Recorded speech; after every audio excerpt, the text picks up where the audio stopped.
The president's reforms have elicited a spectrum of responses from citizens. While some commend the initiatives, others castigate the perceived shortcomings in critical areas, particularly the economy. Professor Usman shares his first-hand experience of imprisonment, shedding light on the arrest process and the glaring absence of legal representation during his detention. The refusal to grant bail for Professor Yu raises troubling questions about the government's stance on dissent, suggesting a wider pattern of employing authority to suppress opposing voices. The significance of free speech in a democratic society cannot be overstated. It is imperative that criticism serves as a mechanism for accountability and governance, ensuring that citizens can express their opinions without fear of retribution. The role of the EFCC in political controversies emerges as a focal point, implying that the current leadership may utilize this body as a weapon for political vendettas instead of addressing authentic financial misconduct.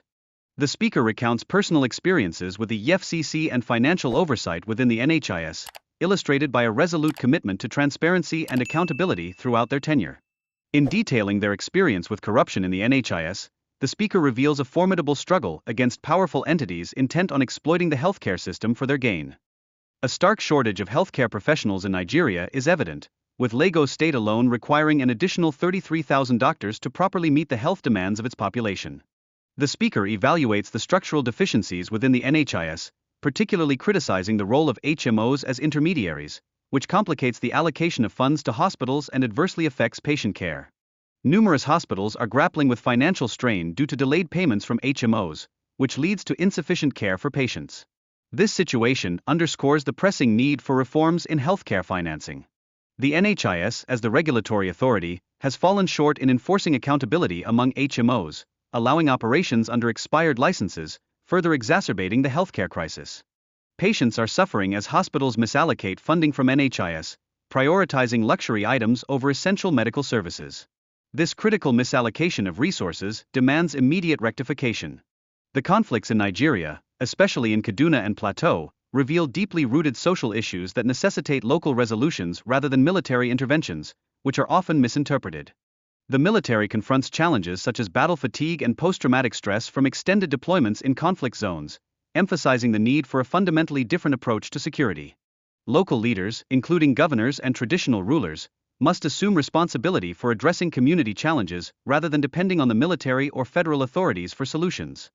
The Muslim-Muslim ticket has intensified divisions, particularly between Christians and Muslims in northern regions, creating considerable societal rifts that illustrate wider issues of political manipulation. Critics contend that the government's appointments favor one ethnic group over others, contravening constitutional principles and fostering resentment among diverse communities. This trend poses a threat to national unity.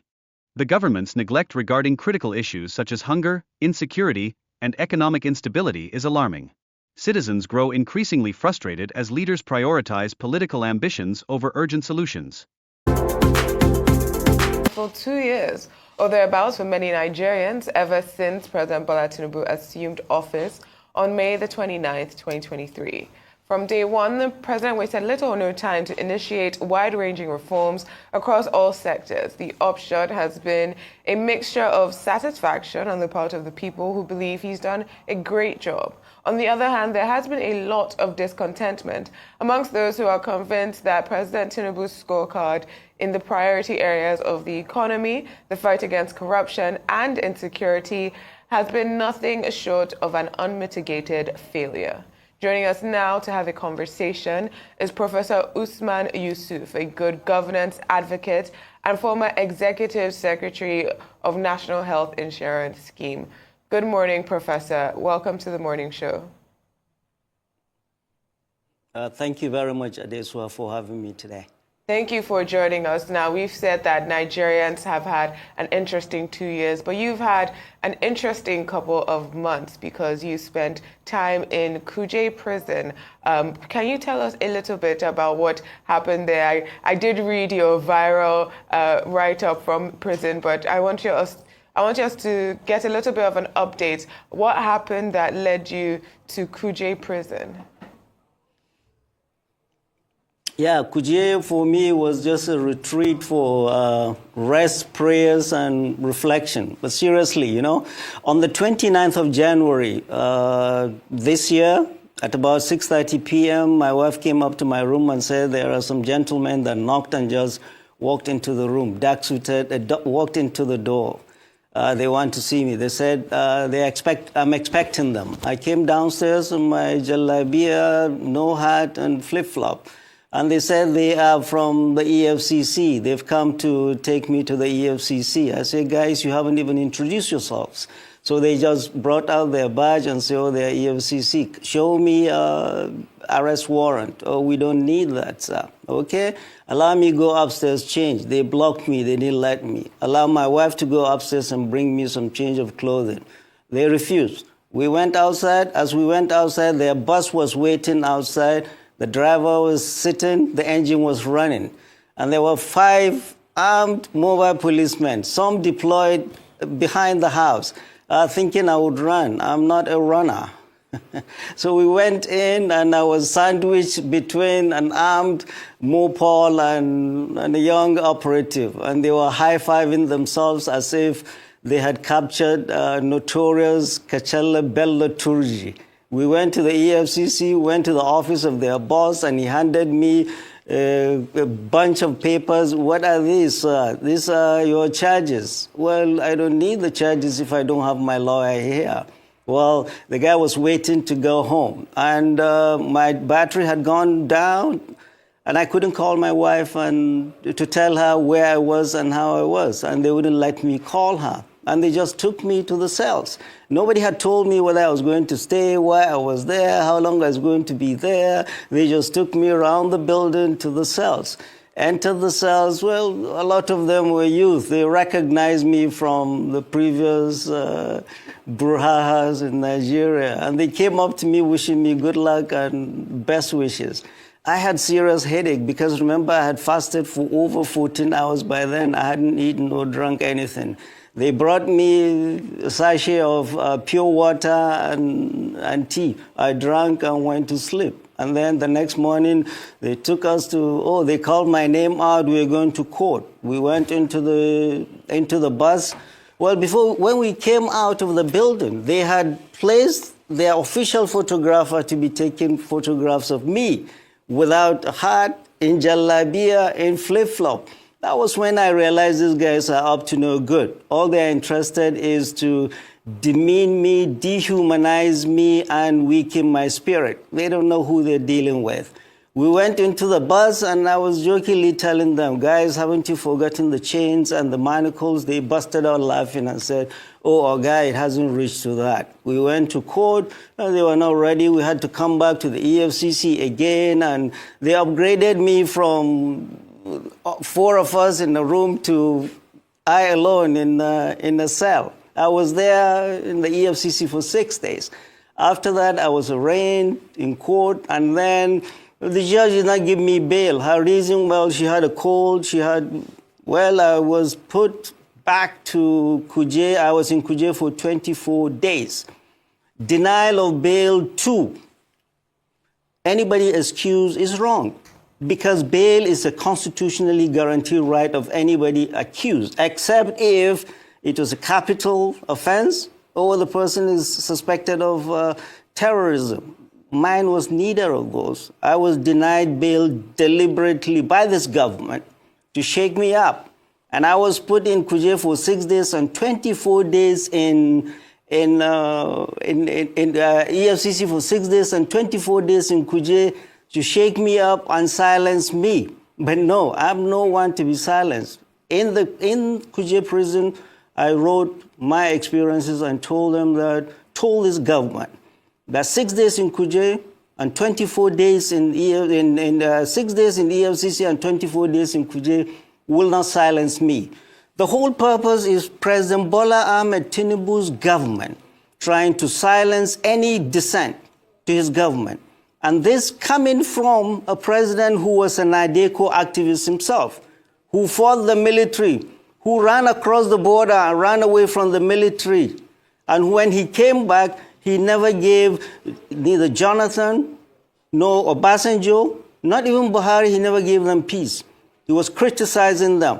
Criticizing a government in a democracy is a legitimate right of every citizen.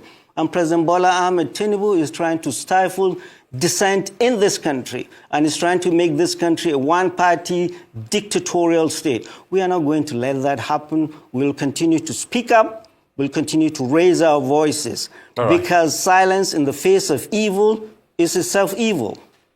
All right. Thank you. Yes, thank you very much, Prof, for giving us a context to that. I know that this case is before the court, and we may not really be able to dig deep into what happened. But then I would still like you to speak further to it. What, in your opinion, informed EFCC essentially digging up this case 8 years after you left? You're saying that it's all about President Bola Ahmed Tinubu, but EFCC deals essentially with financial infractions. And 8 years ago, as some people will have argued, may not be statute bound, as they say. So why do you think that this has been, dogged up 8 years after? And then secondly, if you can take that together, why did former President Buhari let you go as the executive secretary of the NHIS, given the fact that you only spent 3 years at that time?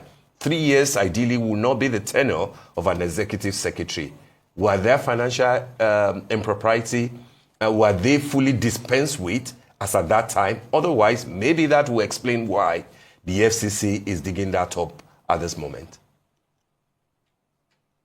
Right. So the first one, I will tell you, the first one is already explained it. The EFCC are playing the attack dogs of this government. There is nothing.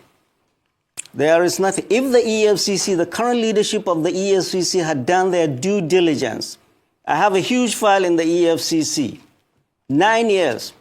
When I was during one of my suspensions, I was sitting in the room, I got a call from the acting chairman of the EFCC at that time, Ibrahim Magu. Never met him, never spoke with him. Called me over, come to the commission. I came to the commission. In a conference room, he had assembled his senior staff. He walked in briskly and said, Prof, after introducing himself and the gentleman in the room, he said, Prof, hand over all papers, all documents related to any monies, any infractions by HMO, banks, or anybody will get their money back. He walked away. True to his words, Ibrahim Magu's EFCC swung into action and recovered billions from banks, from HMOs, for the NHIS.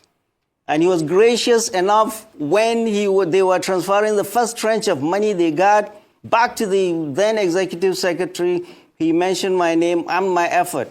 And he signed it himself, which is very unusual. He didn't have to sign it. It meant something. He signed it. It was that paper we tendered to court.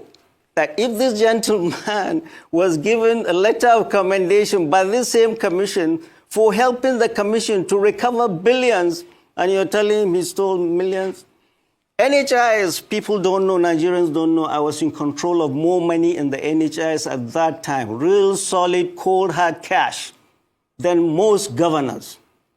If I wanted to steal money, I would have done that. My fight in the NHIS was public at that time. When I came to the NHIS, nobody could tell me how much money NHIS had. The year prior, September 2025, the federal government had given a directive that all MDAs should transfer the monies from commercial banks to the TSA in the central bank. When I came, nobody could tell me. So I commissioned an independent financial firm to audit all NHIS accounts. When they presented the report to me, over 13 commercial banks were holding NHIS money in their vaults illegally, over 100 billion. That is 100 billion of Buhari's time, not Tinubu's 100 billion. Over 100 billion. I compiled that report and gave it to all the officials. I presented that to my board. I showed it to my minister. I gave it to everybody that needed to know. So it is that money that Magu's EFCC was recovering. And the HMOs, my fight with them was public, was fierce, was messy, because they were not doing what they were supposed to do. They were holding on to people's money they were supposed to pay for people's health. So my fight with them was very public, and my fight in the NHIS, in the EFCC, ICPC, even the presidency, everywhere. I didn't come to Nigeria to steal money. I have better things to do. I wasn't brought up that way, and I don't bring my children up that way. People that steal money in government do not talk. They do not speak up. They're quiet, so they don't come after them. So it's now President Bola Ahmed Tinubu's time. Oh, this guy is talking too much. Get this guy, go to the EFCC, dig something up.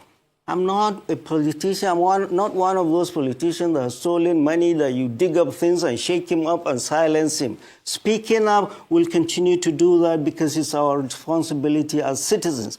We have seen a better Nigeria. A Nigeria we owe a debt of gratitude to. What we are seeing now, we will not allow to continue. Thank you very much. The other question, why did President Buhari let me go? Yes. Well, I had a sit-in with President Muhammadu Buhari. I was suspended in the NHIS twice. Why? Because I did not allow those that wanted to partake in the buffet of corruption I met. I didn't allow that. And they were fighting me all over the place, from the unions who were their foot soldiers, to the HMOs, to the banks, to the ministry, to the National Assembly. Everybody, instead of them to do what is right and do the job of the NHIS. The NHIS has the potential to do a lot of good. The NHIS is the CBN of healthcare. It has the potential to positively impact our people, only if that potential is harnessed. But nobody wanted to harness that. Everybody wanted to take part in that corruption. And I refused. And that was my fight. I didn't know. Unbeknownst to me, a cleric went and spoke with the president. And I would hold the name of that cleric. That was when he came back from hospital. You need to listen to this gentleman. I went and sat down with the president, and I told Mr. President, you gave me this job without knowing me, without ever seeing me. And I made a promise to God Almighty, not to you, that I was going to be a good custodian of that which I'm entrusted with. So help me God. And that is what I'm going to do. You gave me this job, Mr. President, and you have the power to fire me now, before I get out of this room. But my honor and integrity I have earned over my lifetime. And I will fight anyone who tries to impugn that. And my fight now, this going to court is a continuation of my fight in the NHIS. Anybody trying to impugn my honor and integrity, which I've earned over my lifetime, I will fight fiercely. And I will unapologetically do that fight. Just like we did in the NHIS, we'll continue to do that. Well, so why did President Muhammadu Buhari, I was suspended twice, and at the end, the DSS advised the presidency, you better handle this NHIS case, because it was hitting the polity. Things were getting hot. The press, everybody was. So what did they do? The SGF at that time, they gobbled up a committee they called Presidential Committee, and they sent me on what is it, leave. They called everybody. They called me. This was photographed. If they want to check it, they can go and check it. They called me. They went to the minister. They called the board. They called HMOs. They called staff of the NHIS, everybody. President Muhammadu Buhari wanted to have a clean slate. I think he didn't have the stomach to continue the fight. When I came, I thought the fight against corruption was real. So he let everybody go. He didn't only let me go, he let the board go, and the honorable minister did not come back the second time. So it was a clean slate for everybody. So for me, fighting corruption, I've been in the trenches, and I've been doing that, and will continue to do that, and speak up against injustice and tyranny.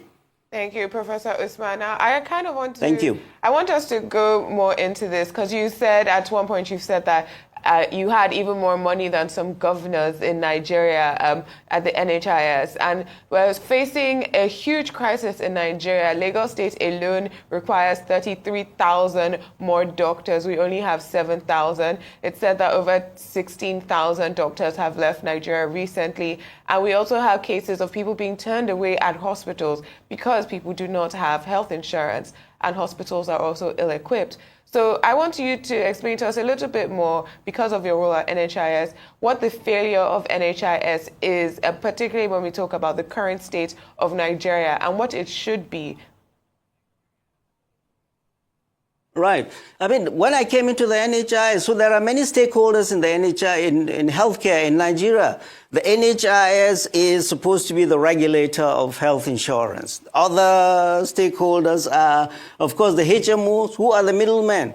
We do not give hospitals money directly. We give this middlemen, they call HMOs, to give to hospitals. The HMOs, they are from America, where I've lived forever. Even in America, they're not popular. So this guy just went and copied and pasted. If you do not know how to paste, do not copy. They just copied and pasted whatever they want to do. So NHIS on top, the regulator, the HMOs, who is supposed to be the middleman, the hospitals who are supposed to take care of the patients, the ministry who is supposed to supervise us, the National Assembly who is supposed to oversight everybody, and of course the person who nobody is talking about. The biggest stakeholder is the patient, the person we call the enrollee, who is lost in the shuffle. So when I came, nobody is talking about the enrollee, the patient. They go to hospitals, they are not being treated with the honor and dignity they deserve. They are treated as lepers. Why? Because NHIS was not paying. Why is NHIS not paying? Is because NHIS gives money to HMOs 3 months in advance. I don't think anybody in this country, not even the president, gets paid 3 months in advance. They get paid 3 months in advance to pay hospitals. They don't pay. They were not paying. They were not paying. So I assembled all chief medical directors of hospitals. It was in Calabar. I told them, gentlemen, ladies and gentlemen, I'm in the midst of friends and I can take liberty to speak the truth. Patients are complaining that you are not taking care of them. And consistently what I heard all over are HMOs are not paying us. HMOs are not paying us. And I gathered HMOs here in Abuja. I told them there's a new sheriff in town. You must pay everything. And what I did was, and all of them, almost all of them, their licenses had expired 3 years prior. And I asked people in the NHIS, would the bank deal with any bank that, would the CBN deal with any bank that is not licensed? Would a doctor go and practice if he's not licensed? Their license had expired. So I did reaccreditation, and one of the conditions of reaccreditation is that every HMO, even if you serve 1,000 hospitals, go to that CMD of each of the hospitals, get me a letter of non-indebtedness signed by that CMD. And then they started scrambling. They were going to pay off whatever debt they had. CMDs were calling me and blessing me for all of this. So we were not doing well as a regulator because the failing was the NHIS. We allowed all of the shenanigans to go ahead. The hospitals were not treating our patients well. We give NHIS money. Up to today, go and check. NHIS money sustains all tertiary hospitals in this country. The money NHIS gives them, it's a lot of money.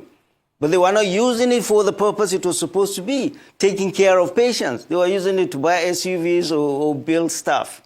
So I had to read the Riot Act to ourselves, that we have failed as a regulator.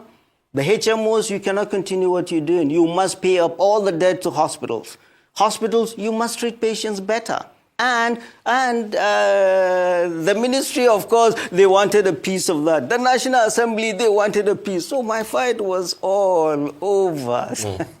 But it was a good fight, alhamdulillah, and I will do the same again if I have a chance. All right, Prof. Now that you seem to have concluded that what happened to you in January and all, a good chunk of February when you were incarcerated was a witch hunt, will you still be able to constructively criticize the government without you garnishing it with the fact that, you are convinced that what happened to you was a witch hunt, directly or indirectly from the government? And having said that, therefore, what will be your candid assessment of the first 2 years of President Bola Ahmed Tinubu, zeroing down on three important factors in the lives of Nigerians, and that will be economy and the quality of life, insecurity, and then energy sufficiency, power, fuel, and all that. Just those three, so that we can manage time. Right, okay. Criticizing the government, I've been criticizing President Muhammadu Buhari since I left government, and President Muhammadu Buhari is from my state. So criticizing government is a constitutional right of every person. So, and criticizing President Bola Ahmed Tinubu's government, there's no government worthy of criticizing than this government, because it's a government of now, and it's a government that has shown us more suffering than we've ever seen. So even when I was in Kuje, when they thought they would lock me up 13 hours in cell and not, I was able to write and criticize them, express my right. Back to assessing this government. Last year, this time, May last year, when they celebrated the first year, I came out and I wrote. My summary then was the government of destitution, deceit, and hopelessness. Hopelessness. They came with renewed hope. Well, now this is the second year you want us to talk about energy, you want us to talk about economy, you want us to talk about security. Let's talk about energy. Well, there was a front page story, Daily Trust the other day. Katsina, Kano, and Jigawa, they get only 2 hours of electricity. Well, the Aso Villa itself is giving up on the national grid. Is spending 10 billion of our money to go solar. Well, the Minister of Power is jumping up and down, grading A, B, C, without any sense. Grade A, you will have zone A, you will have band A, you will have 20 hours of electricity, and it's all not true. I'm a band A, I'm getting no electricity. So this part of the deceit is just continuing, and there is no strategy at all. No strategy. You just talk today and tomorrow you think we haven't been to school. We've been to a lot of school, and we can tell fiction from fact. Back to security. This is where we are. Since President Muhammadu Buhari's time, we've been talking about security because we risk our lives. In Sheikh Gumi, we went into the forest to meet many of these guys. Some of them have been killed. Why did we do that? Risk our lives at a time when the government at that time and the military and the NSA did not want us involved. We did because it's our land, it's our people, it's our responsibility. And this is what I have said. And I made a presentation to all the service chiefs at that time. They were gracious enough to allow us to talk. This is not a military problem. The banditry, I know, is not a military problem, and it can never be won on the battlefield. All these conflicts you're seeing, Benue, Plateau, Kaduna, Katsina, Zaria, whatever, even the IPOP, these are all social problems. They're not military problems. We are putting the military in very unwinnable situations. The military, the purpose, the role of the military is to provide an enabling environment for dialogue to happen. Military goes in there, woo, and comes out. But nobody is there to take care of the problem. It's not the military that created this mess. It's politicians. The military is brought to clean up after the mess of politicians. Military is deployed all over, all 36 states of this country and FCT. How many do we have? Boko Haram, 16 years. Banditry, over 11 years. Which military can stand this elasticity? Late Chief of Army Staff, General Lagbaja, said it, that his soldiers are getting battle fatigue. They are getting post-traumatic stress disorder, and some of them are resorting to drugs. Understandably, these are young men. Many from depot training, they are shipped to war front. Many have never seen the barracks. We are putting the military in unwinnable situation. Many of these conflicts are not for the military. Or you send the military in Benue and Plateau and Sokoto and Katsina, what are they going to do? Who will they kill? When we were young, this was the job of all military of mobile police. When the mobile police come into town, the bad guys know the new sheriff is in town. But now where are mobile police? They're all here guarding Oga, his wives, and side chicks. Yeah, I'd like to... These are all the jobs of the military. Professor Usman, I'd like to Go go in because, you just mentioned Benue and Plateau particularly, and you've said, you've differentiated with the role of the military and the police. Military is usually used for external security, but now we need them for internal security here in Nigeria due to, from your explanation, probably a failure of our security apparatus. But beyond that, I want to know your analysis of what we're seeing in Benue and Plateau State. Also, particularly considering the governor, Aliyah, saying that a lot of the crimes are being carried out by men who are not from the country. He said they are foreigners, they don't speak the language, and possibly not from Benue State. So do you think that there are serious brewing, discontent, particularly in the North Central? No, we've had this music long time ago. When banditry came, they say, oh, they are from Mali, they are from this, they are from this. The guys that busted the train which we were involved in, they say they are from this, they are from this. I'm a doctor. If you don't have a diagnosis, you cannot write a prescription. So all these security issues we are doing, we do not have a diagnosis. We're just throwing lives and throwing resources. And I've said it consistently. All our security problems are local. Their solutions must be found locally. Don't go to Mali or Niger or anywhere. Look for your problems locally and solve them locally. Big plans that we've been doing for the past 20 years from Abuja have never worked and will never work. We don't learn a lesson, we keep doing the same thing over and over and over again. We bring troops and all the way from Abuja, they go into Benue, they go into... The problems are in Benue, the problems are in Plateau, the problems are in Kaduna, the problems are in Katsina. It's not the military or the politicians in Abuja in the air-conditioned rooms in Abuja or the ministers that will solve those problems.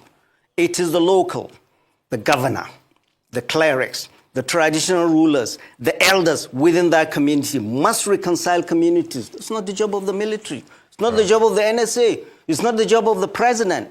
The governor, you need to sort out what the problems are in each of your states. What is in Benue is different from Plateau, different from Kaduna, different from Katsina, different from... A governor needs to understand what are the problems in my state, security problems in my state. Who are the people I need to talk to? Who are the people I need to bring? Well, from Abuja, you go and see only one community, you don't see the other, you come back, you think, no. There has to be a serious dialogue, serious reconciliation between communities. They are not from Mali or Niger. Problems are local, solutions must be found locally. But all the security problems can never be won on the battlefield. Military, we are pushing the military to do a lot of things they cannot do. Okay, Prof, very quickly before we let you go, because we've run out of time, just very quickly, a lot of people think that Asiwaju Bola Ahmed Tinubu, the president, is strategically, politically consolidating in the entire southern part of the country. What do you think will happen going forward into the electionary period? Do you foresee a situation where it will be North versus the South? There's a school of thought that says that the president will not win because he's popular, but he will return because the opposition will lose. Is that your thinking? And what will be your candid opinions very quickly before we let you go? Right. My candid opinion, the honest truth is that this is vintage Bola Ahmed Tinubu dividing the people. And I said up front, even before the election, I wrote a paper about Muslim ticket is neither for God nor country, but for self. The Muslim ticket, essentially what it did was to divide, cleave, put a big cleavage between Muslims and Christians in the North. And this, now he's realizing the North that voted him, people in the South are saying, oh yeah, North, South, Maine. He did not win in Lagos, his home state Lagos, but in Katsina we voted him in. So it is the North that brought him. 5 out of his 8 million votes came from the North. People in the North voted him without a gun to their head. When Lagos, his home state, did not vote him in. So we brought him in. After 2 years, what has he done? Every other appointment is a Yoruba person. violating the Constitution. There are over 300 ethnic groups in this country, but every other appointment, over 70% of his appointments are Yorubas.